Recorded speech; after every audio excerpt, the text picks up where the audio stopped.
بسم الله الرحمن الرحيم إن الحمد لله نحمده ونستعينه ونستغفره ونستهديه ونعوذ بالله من شرور أنفسنا ومن سيئات أعمالنا من يهده الله فلا مضل له ومن يضلل فلا هادي له وأشهد أن لا إله إلا الله وحده لا شريك له وأشهد أن محمدا عبده ورسوله وبعد. Në emrin e Allahut mëshiruesit, mëshirbërësit, falënderimit e takojnë Allahut, atë falenderojmë dhe prej tij ndihmë dhe falje kërkojmë. E lutim Allahun azza wa xal që të na ruaj nga keqja vetëve tona dhe veprave tona. Dhe dëshmojmë të deklarojmë se nuk ka të adhuruar tjetër me drejt përveç Allahut azza wa xal dhe se Muhamedi është rob i dërguar i tij sallallahu alaihi wasallam. Në vijim tema e sotshme me ndihmën e Allahut azza wa xal do të jetë Bab salatul khauf, pra tema namazi i frikës, namazi i frikës. Dhe me këtë temë ne mbyllim pra ato në lidhje me pjesën e faljes gjërave të cilët pra lidhen drejt për drejt me temën e pasërtisë, pastaj hyjmë në një temë të tjetër e cili me ndihmën e Allahut do të jetë libri i xhenazës, pra që lidhet me të vdekurin. Pa diskutim që me ndihmën e Allahut azza wa xal na ka mundsuar pra ky libër që të marrim tema të ndryshme dhe të jenë pra të zbukuruara me hadithet e dërguarit të Allahut sallallahu alaihi wasallam, një fik i cili është ndryshe nga ato fikët të cilët pra janë të bazuara në librat e fikut dhe janë pra të jo të shoqëruara me hadithe. Pra kjo është një formë e fikut në mënyrën më të saktë. Pra kjo është dhe ajo çka të gjithë besimtarët pra duhet që të zgjedhin për veten atyne që çdo temë ta kenë të shoqëruar atë me argumenta dhe jo vetëm pra fjalë të bazuara tek imamllarët. Prandaj, alhamdulillah, Allahu azza wa xal i cili na ka mundsuar që të kemi në kohën tonë këto libra pra ku bëhet e lehtë për ne pra kuptimi i fesë Allahut azza wa xal. Dhe Allahu është shpërbleft imamllarëve të cilët pra kanë qenë përpara, të cilët kanë ndruar jetë dhe çdo dietare dhe imam i cili pra është i gjallë dhe i shërben pra islamit dhe selefizmit në këtë formë sa më të mirë për ne. Prandaj, sot me ndihmën e Allahut azza wa xal do marrim këtë temë e cila është namazi i frikës. Shkaku pse pra është i quajtur në këtë formë është se ky lloj namazi nuk falet vetëm se në ato momente kur frika është në vend banim ose në udhtim. Pra ky lloj namazi, të cilin do ta marrim më poshtë, bëhet vetëm nëpërmjet ose shkaktohet vetëm nëpërmjet kur personi qoftë në vetbanim, qoftë në udhtim, ka frikë për veten e tij, pra siç është lufta në këtë rast.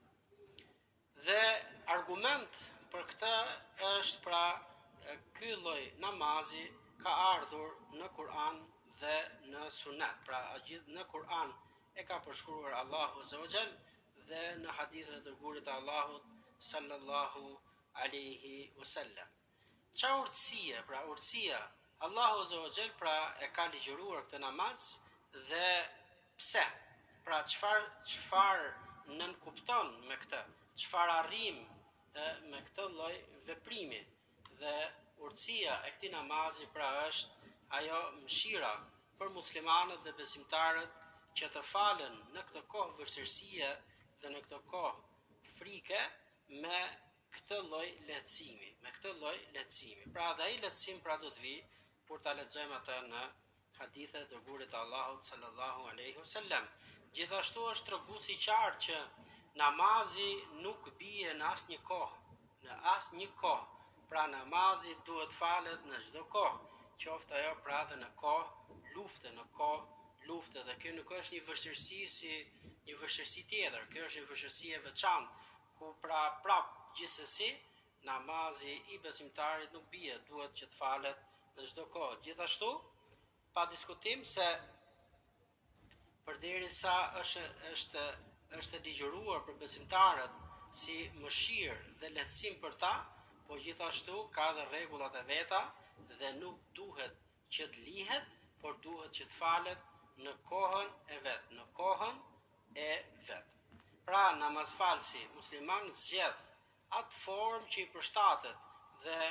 atë formë të cilët pra kur i bie kjo vështirësi dhe e shikon. Dhe format e këtij namazi janë të ndryshme. Sikur se ka ardhur pra në librat e fikut kur e kanë përshkruar se në sa forma është transmetuar nga i dërguari i Allahut sallallahu alaihi wasallam, dhe dietarët pra kanë thënë se kjo është në forma të ndryshme. Disa nga ulemat kanë thënë se është në 6 forma, disa të tjerë kanë thënë se është në 7 forma dhe disa të tjerë pra kanë thënë në 24 forma. Por ajo çka është më e saktë, dhe kjo na intereson neve dhe juve, që të mësoni atë formën të cilën pra është më e sakta, është ajo pra që ka thënë Sheikhul Islam Ibn Taymija, ka thënë Imam Ibn Qayyim al-Jauziyja, ku do ta sjellim inshallah taala transmetimin e saktë nga i dërguari i Allahut sallallahu alaihi wasallam. Dhe për këtë temë Sheikh Imam Abdul Ghani al-Maqdisi, Allahu mëshiroft, autori i këtij libri, ka thënë hadithi me numër 149.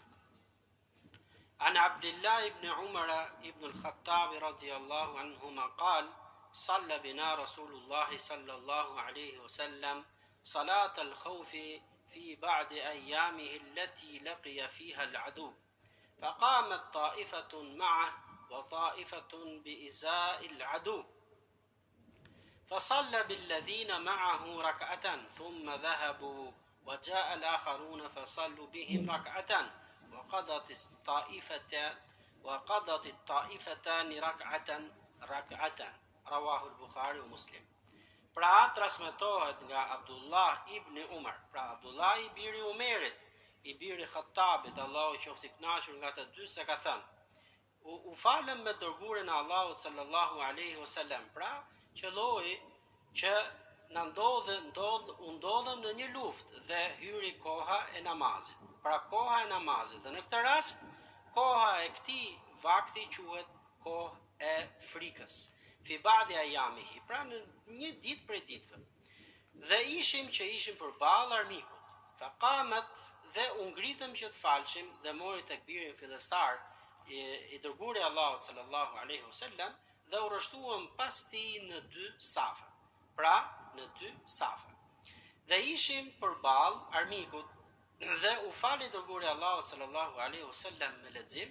dhe e kryu një rekat. Dhe pastaj xhamati që ishte pas qëndruan në këmbë, pra ata morën pjesë vetëm në leximin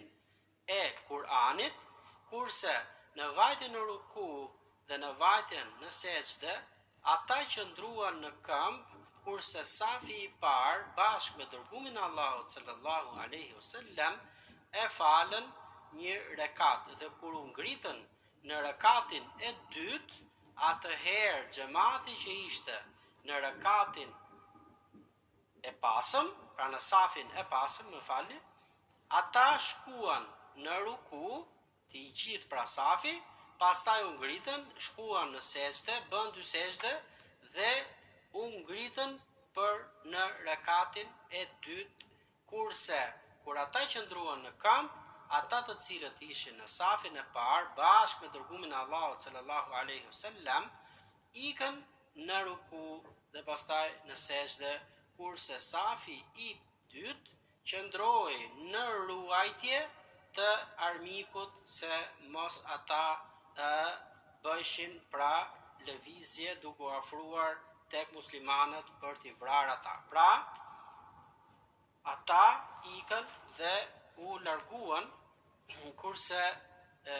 safi i parë e kryu namazin me dërgumin e Allahut sallallahu alaihi wasallam. Që do të thot që do thotë se safi i dytë e kreu rekatin e dytë mbasi i dërguari Allahu sallallahu alaihi wasallam e kreu në rekatin e dytë me safin e parë dhe dhan selam. Këta që ishin në safin e dytë, në çastin që ata u ngritën, ata vajtën në ruku dhe në sejdë, pastaj qëndruan në tashahhud dhe në salavate, në dua dhe dhan selam vetëm. Pra kjo ishte forma e parë, të cilën e transmeton atë Abdullah ibn Umar. Pra,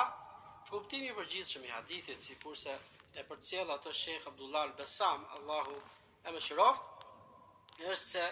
pejgamberi sallallahu alaihi wasallam e fali këtë namaz i cili quhet namazi i frikës me shokët e tij në një prej luftave kundrejt njerëzve të cilët ishin mushrik, pra të pa hyrë në fenë e Allahut azza wa jall. Dhe kur ata u ndeshën me njëri tjetrin dhe ishin përballë njëri tjetrit, pejgamberit e hyri koha namazit dhe pejgamberi sallallahu alaihi wasallam i ndau ata në dy rreshta, në dy safe. Dhe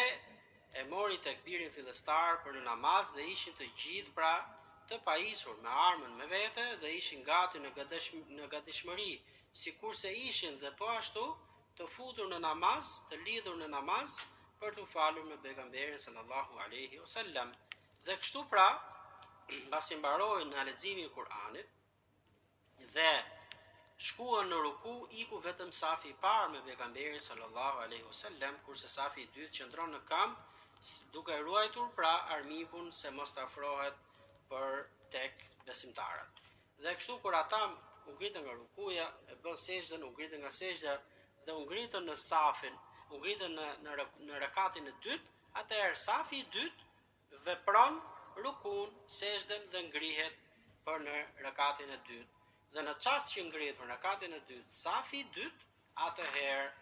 i dërguari Allahu sallallahu alaihi wasallam me besimtarët shkon për të kryer rekatin e dytë të vetëm pas safin e dytë. Kështu pra shpresoj që të jetë e qartë për të gjithë dëgjuesit dhe për çdo pyetje, inshallah taala mund ta drejtoni atë tek faqja e Telegramit të revista Medina. Disa dobi që ka përcjellur Sheikh Abdullah al-Bassam, Allahu e mëshiroft, për këtë hadith thotë se legjërimi i këtij namazi në kohë frike, në luftë,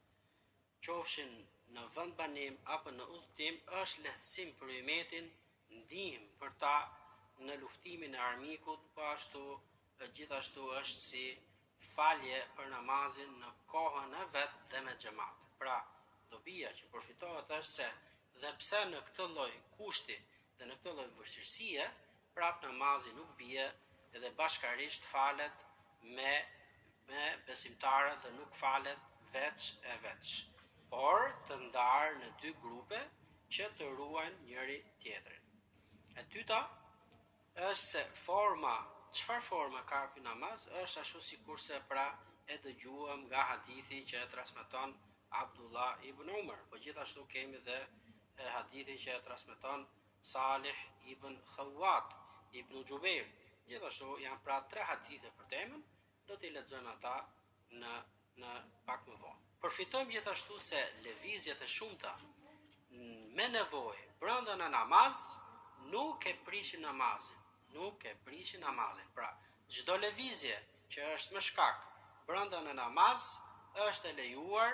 dhe nuk e prish namazin ajo lëvizje. Namazi prishet atëherë kur besimtari lëviz brenda namazit pa nevojë dhe pa arsye. Pa nevojë dhe pa arsye, një lëvizje e cila në syrin e atij që të shikon tregon që ky njeri nuk është në namaz. Pra lëvizje që i përkasin asaj kohe kur ti je jashta namazit. Gjithashtu përfitim që përfitohet nga ky hadith është se duhet kujdesemi për të falur namazin në kohën e vet dhe me xhamat. Pra kur i dërguari Allahu sallallahu alaihi wasallam për kujdeset që ta falim namazin në këtë kohë vështirësie dhe në kohë lufte, në kohën e vet dhe me xhamat, si vallë pra duhet veproj besimtari jashta kësaj vështirësie. Sa veta, sa grupe, sa njerëz pra nuk kujdesen për faljen e namazit, nuk kujdesen për ta falur atë në xhamat me muslimanët e tjerë. Kanë mundësi dhe nuk shkojnë që të prezantojnë dhe të marrin shpërblimin e Allahut Azza wa Jall që e ka përcaktuar për faljen e namazit me xhamat, i cili është 27 herë më shumë se sa falja e namazit veçmas. Pra vlera e namazit është e madhe tek Allahu Azza wa Jall. Ndaj besimtarët nuk duhet ta neglizhojnë kryerjen e saj. Ata duhet që të përkujdesen që ta falin në kohën e vet dhe bashkë me të tjerët. Sikurse e ka vepruar i dërguari Allahut sallallahu alaihi wasallam në këtë kohë ku vërtet pra ishte kohë e vështirë, siç është pra lufta midis dy grupeve. Dhe për besimtarët nuk ka lehtësim dhe nuk ka arsyetim që ta lër namazin dhe ta vonojë nga koha e vet dhe mos ta fal atë në kohë, sikurse nuk ka të lërim pra për sikurse është pra kjo lloj kohe, kjo lloj përcaktimi, kjo lloj vështirësie që është pra dy luftimi me armikun. Pra si vallë pra duhet veproj besimtari dhe besimtarja kur është pra në kohë pra pa vështirësi, kohë kur s'ka as luftë, kohë kur s'ka as lloj pengese, si pra ta lej dhe mos ta fal namazin në kohën e vet dhe si ta lej dhe mos ta fal atë bashkë me të tjerët që të marrë shpërblimin të cilin pra e ka lajmëruar i dërguari Allahu sallallahu alaihi wasallam, i cili është 27 herë më shumë se sa ai namaz i cili falet vetëm. Kjo pra është dobi shumë e madhështore dhe duhet që mos ta lejojmë atë pa e vepruar, po mbas kësaj përkujtimi le të jemi më të kujdesshëm me namazin tonë. Gjithashtu përfitim tjetër të cilën e ka nxjerrë shehu Allahu mëshiroft është se duhet kujdesemi që të marrim masat që kur të falemi në namaz, kur pra nëse neve na qëllon që të falim një namaz sikurse kjo ndodhi që i ndodhi të dërguarit Allahut dhe sahabëve, duhet pra që të marrim masa që armiku mos ta shfaros atë grup prej besimtarve. Pra sikurse mori masa e dërguarit Allahut sallallahu alaihi wasallam, ku një grup qëndroi në këmbë për të ruajtur grupin që ishte përpara para armikut, pra që quhet safi i parë, dhe i la ata që të kryen një rekat dhe pastaj të kryen rekatin ai grupi i dytë, safi i dytë, i cili ishte në ruajtje të besimtarëve gjatë rekatit të parë. Pra, çu duhet që të sillemi dhe të veprojmë. Kaq për këtë hadith. Hadithi vijues, i cili është me numër 150, an Yazid ibn Ruman an Salih ibn Khawwat ibn Jubair amman salla ma'a Rasulillahi sallallahu alaihi wasallam salata dhati ar-rika'i salat al-khawf anna ta'ifatan saffat ma'ahu wa ta'ifatan wajaha al-adu فصلى بالذين معه ركعة ثم ثبت قائما فأتموا لأنفسهم ثم انصرفوا فصفوا وجاه العدو وجاءت الطائفة الأخرى فصلى بهم الركعة التي بقيت ثم ثبت جالسا وأتموا لأنفسهم ثم سلم بهم. رواه البخاري ومسلم. الرجل الذي صلى مع رسول الله صلى الله عليه وسلم هو Sahel ibn Abi Hathmata. Pra, transmetohet nga Yazid ibn Ruman, nga Salih ibn Khawwat ibn Jubair. Pra nga ky Yazid ibn Rumani, nga Salih i biri Khawwatit, i biri i Jubairit, që amman sallama Rasulillah. Pra ishin një grup sahabësh të cilët u falën me pejgamberin sallallahu alaihi wasallam. Një namaz i cili ndodhi në luftën e Rika, i cili pra ndodhi ky lloj namazi i frikës, se një grup sahabësh, pra të gjithë që ishin prezent, u rreshtuan me pejgamberin sallallahu alaihi wasallam, dhe grupi i dytë ishte në saf të dytë mbas safit të parë. Dhe u falën rakatin e parë me pejgamberin sallallahu alaihi wasallam. E bën rukun, e bën sejdën dhe u ngritën për në rakatin e dytë. Dhe pejgamberi sallallahu alaihi wasallam filloi duke lexuar Kur'an për në qëndrimin në këmbë për rakatin e dytë. Dhe ata që ishin në safin e dytë bën rukun, bën sejdën dhe mbasi i kryen të dy sejdët, u ngritën për në rakatin e dytë dhe e kapën pejgamberin sallallahu alaihi wasallam duke lexuar Kur'an. Dhe këtu pra i dërguari i Allahut e zgjati leximin e Kur'anit në rakatin e dytë që safi që ishte pas ta kapte rakatin e dytë. Kur u ngritën për në rakatin e dytë dhe i dërguari i Allahut sallallahu alaihi wasallam ishte duke lexuar Kur'an, atëherë rekati safi i parë filloi duke vepruar me veprimet e rekatit të dytë, pra duke vajtur në ruku, duke vajtur në sejdë dhe duke u ngritur nga sejdë, duke vajtur ke e dyta, duke u ngritur prej saj, dhe pastaj në teshahud, në salavat dhe në dua, dhe nuk dha selam i dërguari i Allahut sallallahu alaihi wasallam bashkërisht me safin e parë, porse qëndroi ulur për të pritur safin e dytë dhe dhan selam ata të cilët pra ishin në rreshtin e parë. Dhe rreshti i dytë filloi duke vepruar veprimet që i përkasin namazliut, pra nga rukuja, nga sejdja, nga duat, nga teshahudi, salavatet dhe duat, dhe dhan selam bashkërisht me pejgamberin sallallahu alaihi wasallam. Pra kjo është një formë e dytë që është ndryshe nga forma e parë të cilën e përshkroi Abdullah ibn Umar radiallahu anhu, e cila pra e lexuam atë pak më përpara. Por kjo është forma e dytë me të cilën ka vepruar i dërguari i Allahut sallallahu alaihi wasallam, dhe kjo është transmetimi që vjen nga Salih ibn Khawat ibn Jubair radiallahu anhu.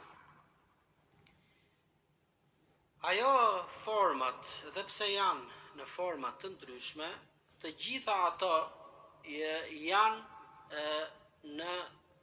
në një situatë, e cila është situata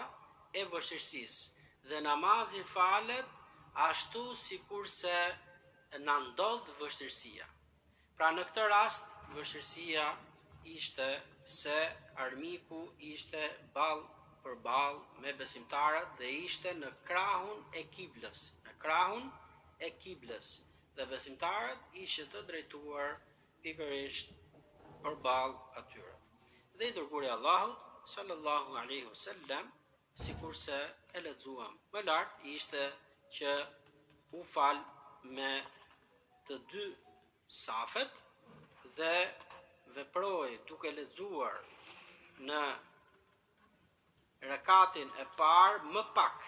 Kur'an se sa në rekatin e dytë. Në rekatin e dytë lexoi më shumë Kur'an në këmbë dhe nuk vajti me safin e parë në ruku dhe në sejdë, por priti që të vinte në safi i dytë. Dhe kur ata u ngritën në këmbë dhe dëgjuan leximin e dërguarit të Allahut sallallahu alaihi wasallam, atëherë i dërguari i Zotit pra veproi atë që i përket namazfalësit me safin e parë, dhe safi i dytë qëndroi në ruajtje të besimtarëve se mos vall armiku i sulmon në këtë gjendje. Pra kjo është forma e dytë, dhe lufta është Dhatur Riqab, është një prej luftave të cilën pejgamberi sallallahu alaihi wasallam e ka bërë këtë luftë pra në fisin Gatafan dhe kjo është midis Medinës dhe rrugës që shkohet për në Riyadh që quhet një qytet Kasim. Aty i dërguari Allahu sallallahu alaihi wasallam u ndesh me këtë grup i cili ishte fisi Gatafan, por nuk ndodhi luftë dhe vetëse në të është transmetuar pra se pejgamberi sallallahu alaihi wasallam ka falur këtë namaz me këtë formë me sahabët radiallahu anhum, Allahu qoftë i kënaqur me ta. Dhe thon ulemat se shumica e tyre si Imam Shafi'i, si Imam Ibn Taymije, po ashtu Ibn Qayyim al-Jauziyja kanë përzgjedhur këtë formë si formën më të përshtatshme për të falur në këtë lloj gjendje. Por gjithashtu kanë thënë se përderisa pejgamberi sallallahu alaihi wasallam ka falur sikur se kjo formë, po ashtu ka falur dhe formën e parë që e transmeton Abdullah ibn Umar, me cilën do formë ti zgjedh për ta bërë, mjafton që besimtarët të jenë të kujdesshëm dhe të jenë në shërbim të njëri tjetrit dhe mos të sulmohen nga armiku. Cilën do formë të përzgjedhësh, ajo është si tush e përshtatshme për ty. Pra, si nëse ndodh që armiku tjetë në anën e kundërt të kiblës, atëherë safi i parë do drejtohet nga kibla, kurse safi i dytë do drejtohet nga armiku. Pra mund të qëllojë që tjetë me kurriz nga kibla i safit të dytë dhe safi i parë falet me imamin dhe mbaron një rekat, dhe kur ngrihet për të lexuar në rekatin e dytë, atëherë rekati i parë përveç imamit kthehet nga armiku, kurse safi i dytë kthehet nga kibla dhe vepron veprimet që i përket namazfalësit në këtë rekat. Dhe mbasi ngrihet nga rekati i parë, safi i dytë i cili pra tham është kthyer nga kibla, atëherë rikthehet prap nga armiku dhe safi i dytë rikthehet nga safi i parë rikthehet nga kibla dhe imami i cili nuk kthehet fare përqendron në pozicion nga kibla duke lexuar Kur'an, atëherë shkon dhe mbaron rekatin me pjesën e safit të parë, kurse namazfalësit të cilët pra sapo shkëputen nga i safit parë, atëherë kthehen dhe drejtohen nga armiku, kurse safi i dytë shkon më përpara dhe kryen namazin duke u drejtuar nga kibla pra rekatin e dytë dhe jep selam veçmas. Kjo është formë të cilën pra e praktikon besimtari vetëse në këtë namaz. Pra sikur se tham, këto lloj lëvizjesh, të cilët janë të nevojshme dhe të domosdoshme, nuk e prishin namazin dhe pa diskutim që Allahu ja pranon dhe pa diskutim që ata kanë vepruar ashtu sikur se kanë parë pejgamberin sallallahu alaihi wasallam. Kaq për këtë hadith dhe hadithi i fundit i cili ka përcjellur Shehu Abdul Ghani al-Maqdisi për këtë temë është hadithi me numër 151. An Jabir bin Abdullah al-Ansari radiyallahu anhuma qala شهدت مع رسول الله صلى الله عليه وسلم صلاة الخوف فصففنا صفين خلف رسول الله صلى الله عليه وسلم والعدو بيننا وبين القبلة فكبر النبي صلى الله عليه وسلم وكبرنا جميعا ثم ركع وركعنا جميعا ثم رفع رأسه من الركوع ورفعنا جميعا ثم انحدر بالسجود والصف الذي يليه وقام الصف المؤخر في نحر العدو فلما قضى النبي صلى الله عليه وسلم السجود وقام الصف الذي يليه انحدر الصف المؤخر بالسجود وقاموا ثم تقدم الصف المؤخر وتأخر الصف المقدم ثم ركع النبي صلى الله عليه وسلم وركعنا جميعا ثم رفع رأسه من الركوع ورفعنا جميعا ثم انحدر بالسجود والصف الذي يليه الذي كان مؤخرا في الركعة الأولى وقام الصف المؤخر في نحور العدو فلما قضى النبي صلى الله عليه وسلم السجود والصف الذي يليه انحدر الصف المؤخر بالسجود فسجدوا ثم سلم النبي صلى الله عليه وسلم وسلمنا جميعا قال جابر كما يصنع حراسكم هؤلاء بأمرائهم ذكره مسلم بتمامه وذكر البخاري طرفا منه وأنه صلى صلاة الخوف مع النبي صلى الله عليه وسلم في غزوة سابعة غزوة ذات الرقاع رواه البخاري ومسلم. Pra, të dashur vëllezër, transmetohet nga Xhabir I biri I Abdillahit el-Ansari, Allahu qoftë I kënaqur nga të dy, se thot kam dëshmuar me pejgamberin sallallahu alaihi wasallam namazin e frikës dhe u rreshtuam në dy safe mbas pejgamberit sallallahu alaihi wasallam, pra safi I parë dhe safi I dytë. Dhe midis nesh ishte armiku drejt për drejt nga krahu I kiblës. Dhe mori tekbirin fillestar pejgamberi sallallahu alaihi wasallam dhe gjithashtu dhe ne të gjithë bashkërisht të dy safet morën tekbirin. Mbas leximit të Kur'anit vajtëm në ruku, pra pejgamberi me gjithë safin e parë dhe ne që ishim në safin e dytë shkuam në ruku. U ngritëm prej saj dhe qëndruam në kam. Pastaj safi I parë bashkë me pejgamberin sallallahu alaihi wasallam shkuan për në sejdë, kurse ne qëndruam në kam për të ruajtur safin e parë mos armiku na afrohej duke na luftuar. Mbasi mbaruan dy sejdët, atëherë dhe gati për të ngritur rekati I parë, vajtëm në sejdë dhe kryem dy sejdët dhe u ngritëm bashkarisht për në rekatin e dytë. Dhe kur u ngritëm lart, atëherë safi I parë u largua dhe u kthye në vendin e safit dytë dhe ata që ishin në safin e dytë shkuan në safin e parë bashkë me pejgamberin sallallahu alaihi wasallam dhe kështu lexoi Kur'an, pra pastaj vajtën në ruku bashkarisht, vajtëm dhe u ngritëm nga rukuja dhe safi I parë vajti në sejdë kurse safi I dytë qëndroi roje për mos të afruar armiku tek besimtarët dhe kur pejgamberi sallallahu alaihi wasallam bashkë me sahabët radhiyallahu anhum ngritën nga rukuja e dytë, atëherë safi I dytë vajti në sejdë, nga sejdja e dytë, atëherë safi I dytë u drejtua për në sejdë dhe kreu dy sejdët dhe qëndroi në tashahhud, në salavate, në dua dhe dha selam bashkarisht me pejgamberin sallallahu alaihi wasallam të dy safet. Pra kjo është forma e tretë. Forma e tretë të cilën e ka transmetuar këtë hadith Imam Muslim dhe Imam Bukhari në dy sahihet e të dy imamëve. Dhe thot Xhabiri radhiyallahu anhu, ne vepruam ashtu sikurse veprojnë njerëzit me prisat e tyre. Pra I ruajnë në atë formë, ashtu dhe ne e ruajtëm safin e parë, ashtu sikurse kujdesen njerëzit për prisat e tyre që mos vallë dikush vjen dhe I sulmon ata. Dhe ne pra vepruam me njëri tjetrin ashtu sikurse veprojnë njerëzit me prisat e tyre. Pra ky hadith është forma e tretë dhe besoj se me ndihmën e Allahut masi ta ridëgjoni mësimin përsëri do të jetë më e lehtë për ju dhe mbasi të lexoni dhe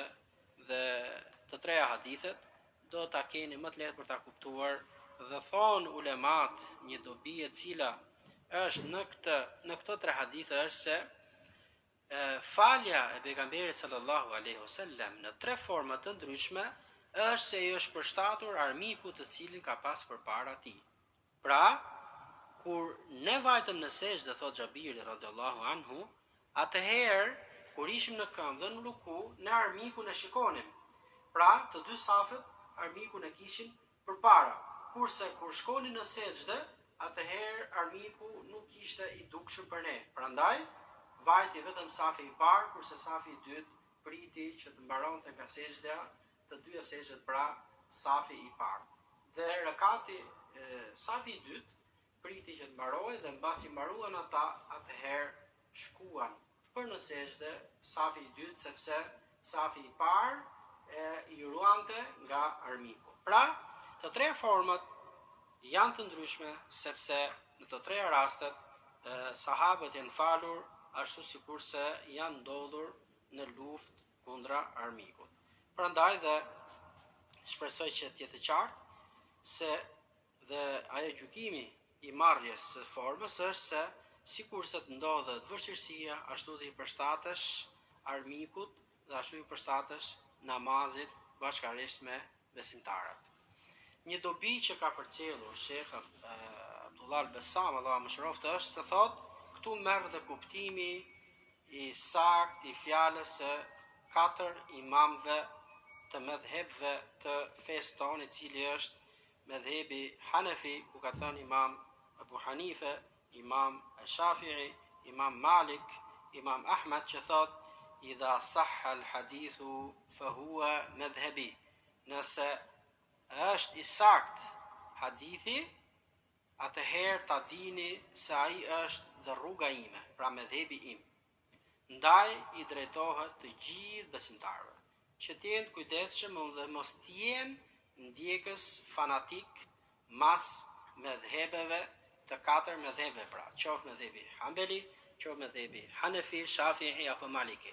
Nëse argumenti është kundra fjalës së medhhebit tënd, pra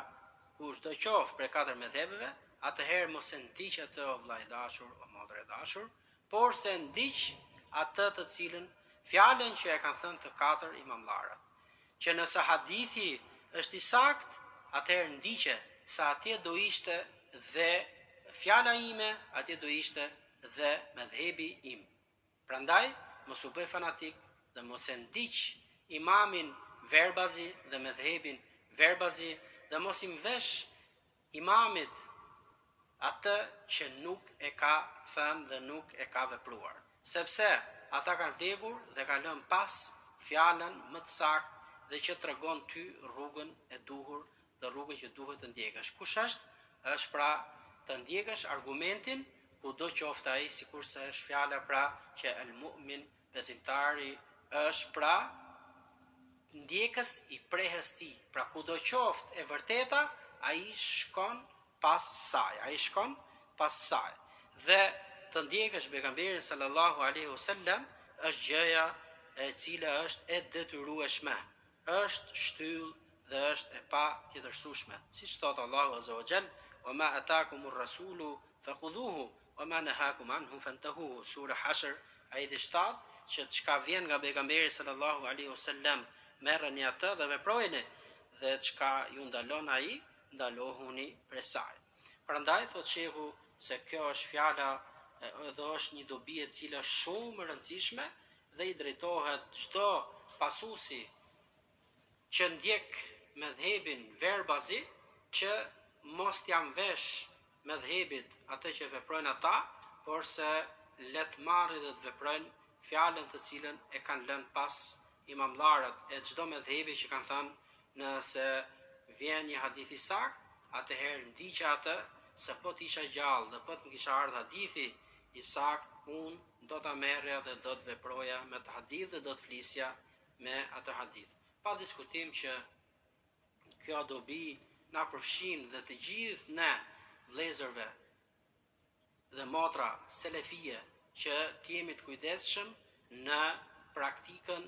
e këtij menhexhi, të jemi të kujdesshëm që të ndjekim këtë fe me argumenta, mos të ecim në këtë rrugë